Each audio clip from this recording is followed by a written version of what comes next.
Welcome everyone, welcome to Monday. We are starting a new week. Unfortunately, we have to start our new week without a camera as we are trying to fix a few things about this damn thing to be working a bit better for our next videos. Anyways, what we have going on for this week is the closure of Hall of Fame, first of all.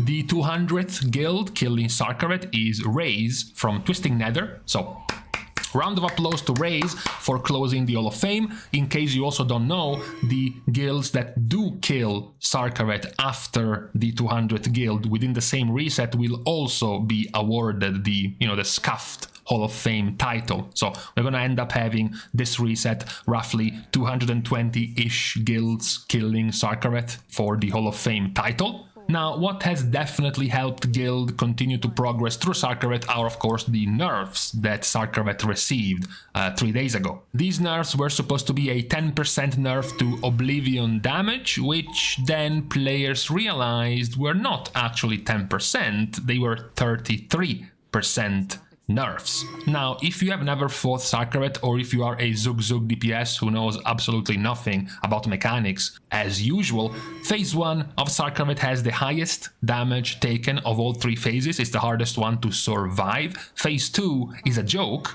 that has almost half the damage taken than phase 1, and then phase 3 becomes harder in damage taken, still not as hard as phase 1, but most of that damage comes from Oblivion.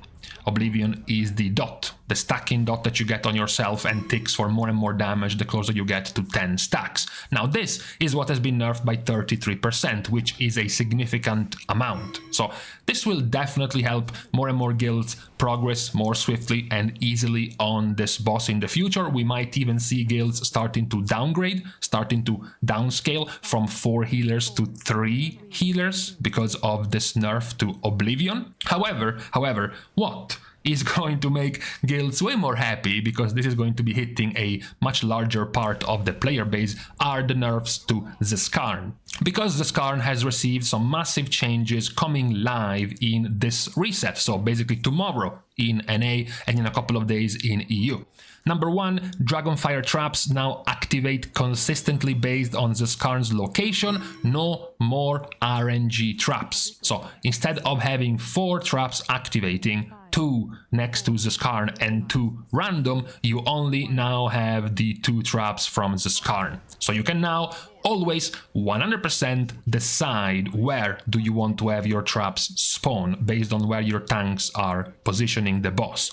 Then you have elimination protocol damage reduced by 20%, as well as elimination protocol damage amplification reduced to 300% instead of 500%. Now, this one is not nearly as good of a nerf because you weren't supposed to be hit by elimination protocol in the first place, and it's likely still going to get close to, or definitely one-shot you if you get hit by this AoE mechanic anyways. What is definitely much better is that the salvage parts, so the thing you pick up from the dead adds, now last for 120 seconds instead of 60. So now you have even more time to play around to decide where you want to move the boss and then where you want to make space with your salvage parts by deactivating certain traps. So now the entire boss fight is much less RNG, it has much fewer RNG elements attached to it. It's much more in your control now, where you move the boss, how you clear traps, where do the traps spawn, etc, etc. Now the RNG elements of this fight are much more minimized. So we will likely now get to see a much smoother curve of progress, as well as all of the guilds having to come back to this boss, since the majority of the guilds started extending their lockout as soon as they got to Neltarion. So it's been 1, 2, or even 3 weeks since the last time they killed Zskarn. Now that they killed Sarkareth, it's time to go back to reprogress Zskarn. Now it's going to be a much more manageable boss compared to before, which is now definitely much more smooth. Now the progression from Rashok to Zskarn to Magmorax and then Neltarion and Sarkareth is a good curve of difficulty. Of course, now the only one that stands out for being a joke is Magmorax, the one that has been on par in terms of difficulty with Forgotten Experiments, the fourth boss of this raid. So they definitely messed up with the difficulty of Magmorax, but the other changes given to the bosses, both Sarkareth as well as Neltarion, nerfed last week, and now Zskarn, those are decent nerfs, making the fights more enjoyable, first of all.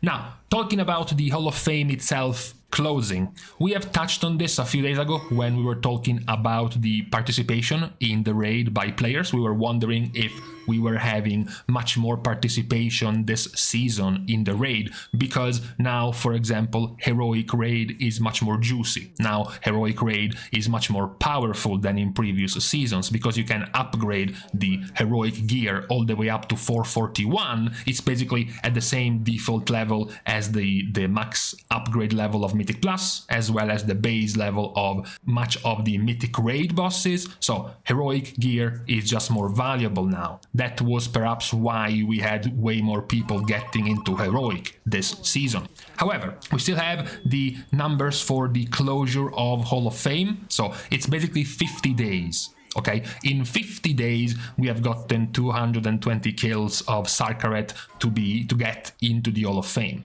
Last tier, when it comes to Razaget and Vault of the Incarnates, in the first 50 days of the tier, we only had 103 guilds killing the boss. So less than half of the guilds were done by now on Razaget compared to in Aberrus with Sarkareth.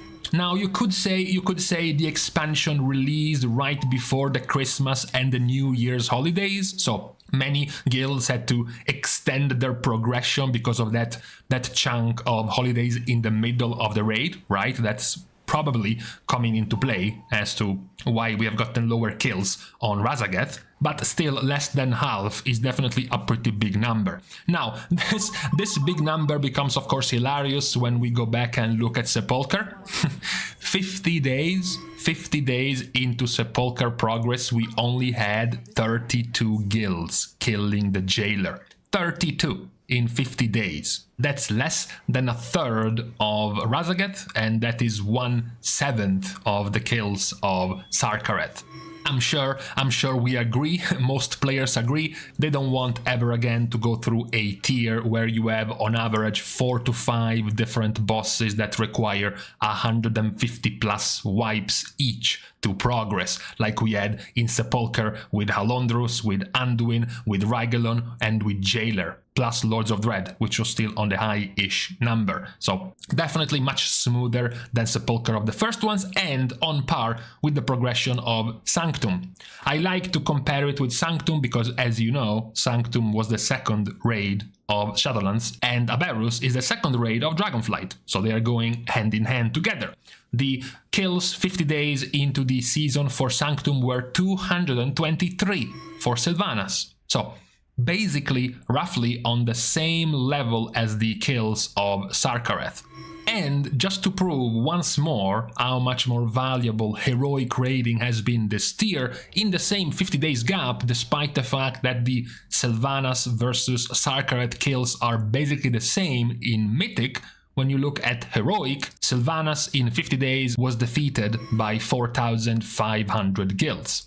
Meanwhile, Sarkareth in 50 days has been defeated by 8,400 guilds, almost twice as many, despite the similar amount of guilds doing so in Mythic. That's how much more of an incentive you have to go and farm you some good gear in Heroic this season compared to previous seasons. The last good point to have about this Hall of Fame closing and the fact that this tier has been rather fast, rather quick in general compared to previous expansions, rather easy and accessible, we also have to point out about the factions.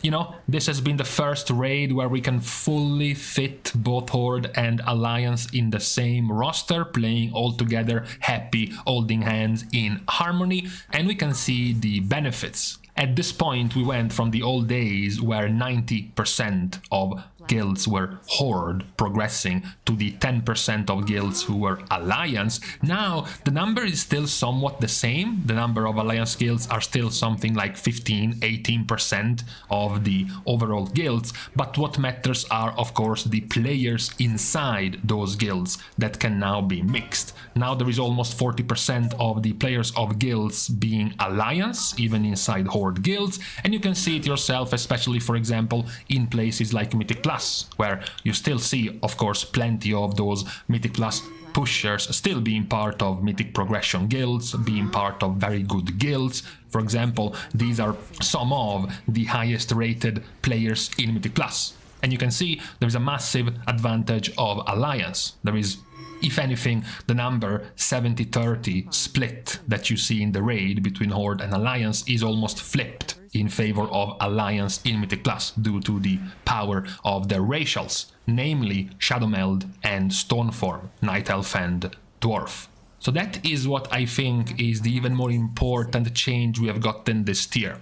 Not just the raid being more accessible, getting more kills overall from guilds being more into progressing heroic as well. I think what's more important is that now we have a much more even and much more balanced spread of the factions when it comes to PvE, both from a Mythic Plus perspective and a raid perspective, making choosing a faction much less of a detrimental choice in the end game. You know, if you chose the wrong one, like it used to be for quite a few years if you chose Alliance and you wanted to find competitive raiding guilds or competitive Mythic Plus groups, etc, etc, it used to be a big hindrance to be Alliance. Now, with all of these positive changes towards cross faction play, it has become much more manageable and accessible for both factions. So I think with the closing of this Hall of Fame, we have seen quite some positive changes this tier, both from a perspective of difficulty of the bosses in the raid, as well as for the participation of the guilds, way more so in heroic, not just in mythic, as well as lastly the factions. Both of the factions now being an active part of the activity compared to before. So this is what we have in our update for today on this Monday. With this being said and out of the way, we are going to leave each other once more. We are thanking, of course, as usual, all of the Patreon supporters for the contribution and the help, but don't worry, you can still support just fine for free. You can like and comment down below, as well as subscribe to the channel itself. Those would still be helpful ways to support the channel. Now, with these things out of the way, big breath. Thank you guys again for watching. See you guys tomorrow. And in the meantime, we went from the 33 degrees of the last couple of days to 29. Still though, I am still sweating, so